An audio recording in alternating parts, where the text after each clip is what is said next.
हर महादेव। श्री शिवाय नमस्तुभ्यम। अभी तक हमने कार्तिक माह के महात्म के 14वें अध्याय का श्रवण किया। आज हम कार्तिक माह के महात्म के 15वें अध्याय का श्रवण करेंगे। कहते हैं कार्तिक माह में दीपदान करना, स्नान करना, तुलसी जी के क्यारे पास रोज एक दीपक जलाना या बेलपत्र के वृक्ष के नीचे रोज एक दीपक जलाने का हमें मनोवांछित फल की प्राप्ति होती है। यदि हम जिस भी कामना के साथ 1 महीने तक, कार्तिक मास के पूरे 1 महीने तक सच्चे दिल से दीपक का दीपदान करते हैं। वैसे भी कार्तिक माह में भगवान विष्णु की बहुत अधिक असीम कृपा हमारे ऊपर बनी रहती है। यदि हम कार्तिक माह के महात्म का श्रवण करते हैं या कार्तिक माह के स्नान की कहानियों का श्रवण करते हैं, ये वैसे तो हमें रोज़ कार्तिक माह में स्नान करना चाहिए किसी भी पवित्र नदी में जाकर, लेकिन यदि हम ऐसा नहीं कर पाते हैं तो हम कार्तिक माह के महात्म का श्रवण करके और कार्तिक माह के स्नान की कहानियों का श्रवण करके भी कार्तिक माह में स्नान का पुण्य फल प्राप्त कर सकते हैं। तो आइए कार्तिक माह के महात्म का 15वें अध्याय का श्रवण करते हैं। श्री विष्णु भगवान की कृपा हो सब पर अपरंपार, कार्तिक मास का कमल करें 15वां विस्तार। राजा पृथु ने नारद जी से पूछा, हे मुनि श्रेष्ठ, तब दैत्यराज ने क्या किया, वह सब मुझे विस्तार से सुनाइए। नारद जी बोले, मेरे चले जाने के बाद जलंधर ने अपने राहु नामक दूत को बुलाकर आज्ञा दी कि कैलाश पर एक जटाधारी शंभु योगी रहता है, उससे उसकी सर्वांग सुंदरी भार्या को मेरे लिए मांग लाओ। तब दूत शिव जी के स्थान पर पहुंचा, परंतु नंदी ने उसे भीतर सभा में जाने से रोक दिया, किंतु वह अपनी उग्रता से शिव जी की सभा में चला ही गया और शिव जी के आगे बैठकर दैत्यराज का संदेश कह सुनाया। उस राहु नामक दूत के ऐसा कहते ही भगवान शूलपानी के आगे पृथ्वी फोड़कर एक भयंकर शब्द वाला पुरुष प्रकट हो गया, जिसका सिंह के समान मुख था। वह नरसिंह ही राहु को खाने चला। राहु बड़े जोर से भागा, परंतु उस पुरुष ने उसे पकड़ लिया। उसने शिव जी की शरण ले अपनी रक्षा मांगी। शिव जी ने उस पुरुष से राहु को छोड़ देने को कहा, परंतु उसने कहा, मुझे बड़ी जोर की भूख लगी है, मैं क्या खाऊं? महेश्वर ने कहा, यदि तुझे भूख लगी है तो शीघ्र ही अपने हाथ और पैरों का मांस भक्षण कर ले। और उसने वैसा ही किया। अब केवल उसका सिर शेष मात्र रह गया। तब उसका ऐसा कृत्य देख शिव जी ने प्रसन्न हो उसे अपना आज्ञापालक जान अपना परम प्रिय गण बना लिया। उस दिन से वह शिव जी के द्वार पर स्वकीर्ति मुख नामक गण होकर रहने लगा। इस तरह से कार्तिक माह के महात्म के 15वें अध्याय का 15वां अध्याय यहीं पर समाप्त होता है। अब हम कार्तिक माह की कहानी का श्रवण करेंगे। कहते हैं कि कार्तिक माह में यह हनुमान जी की कहानी सुनने से हमें कार्तिक स्नान का पूरा फल प्राप्त हो जाता है। तो आइए कहानी का श्रवण करते हैं। किसी गांव में एक बुढ़िया रहती थी। उसका एक बेटा व बहू भी साथ रहते थे। कार्तिक का महीना आया तो बुढ़िया ने बेटे से कहा कि वह कार्तिक स्नान के लिए जाएगी और 1 महीना वहीं रहेगी।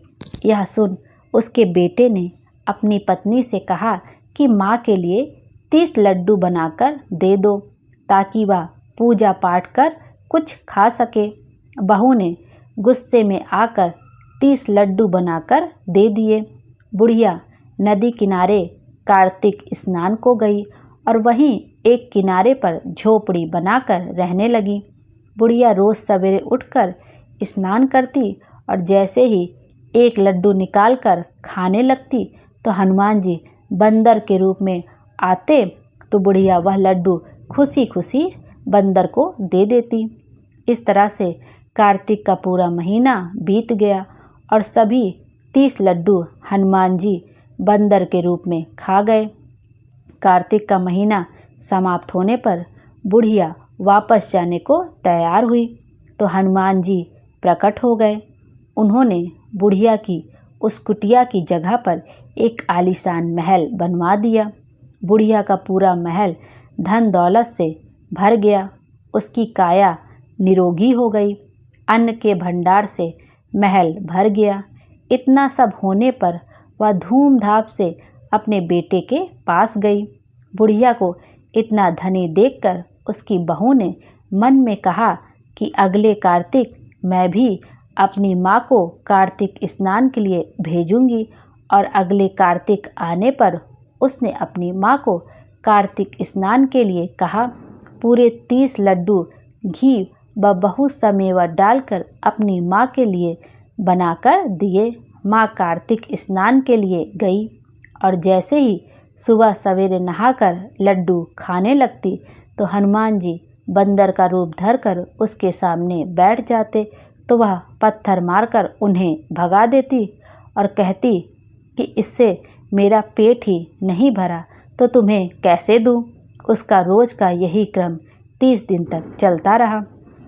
कार्तिक का महीना समाप्त हुआ तो हनुमान जी फिर से प्रकट हुए और उन्होंने बहू की माँ की कुटिया को कूड़े कचरे में बदल दिया और माँ को डूकर बना दिया। कार्तिक महीना समाप्त होने पर बहू ने भी अपने पति से कहा कि कार्तिक का महीना खत्म हो गया है, आप मेरी माँ को गाजे बाजे के साथ लेकर आओ। लड़का अपनी सास को गाजे बाजे के साथ लेने गया तो वहाँ देखता है कि कुटिया की जगह कूड़े का ढेर लगा है और उस पर उसकी सास डूकर बनकर बैठी है। लड़के को देखकर हनुमान जी प्रकट हुए और बोले कि बेटा, तुम्हारी माँ ने सच्चे मन से कार्तिक का स्नान किया है और पूजा पाठ किया है, इसलिए ही तुम्हारी माँ पर कार्तिक देवता का आशीर्वाद बरसा था।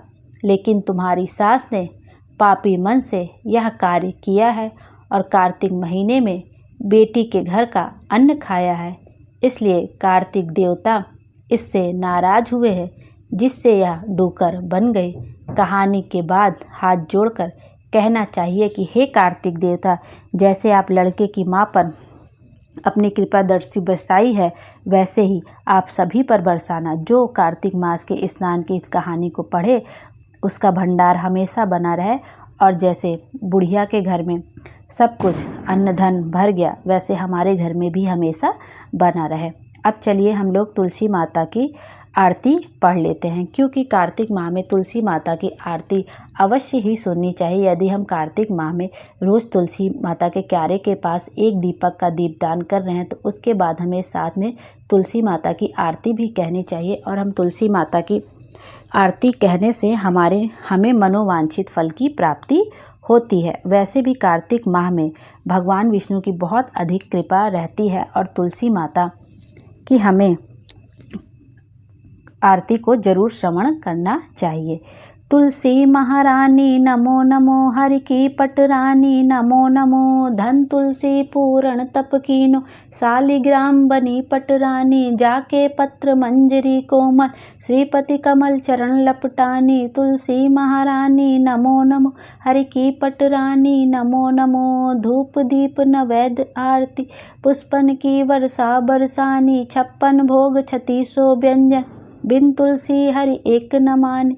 तुलसी महारानी नमो नमो, हरि की पटरानी नमो नमो, सभी सखी मैया तेरो यश गावै, भक्ति दान दी जय महारानी। नमो नमो तुलसी महारानी, तुलसी महारानी नमो नमो, हरि की पटरानी नमो नमो, तुलसी महारानी नमो नमो। जय हो तुलसी मैया की। सबके जीवन में खुशियाँ रहें, सबके घर में अन्न धन हमेशा भरा रहे। जो आपकी आरती कहे सुने सबकी मनोकामना पूरी हो। श्री शिवाय नमस्तुभ्यम, हर हर महादेव। भोले बाबा हम सबकी मनोकामना पूरी करें और हमारे जीवन को खुशियों से भर दे। Thank you.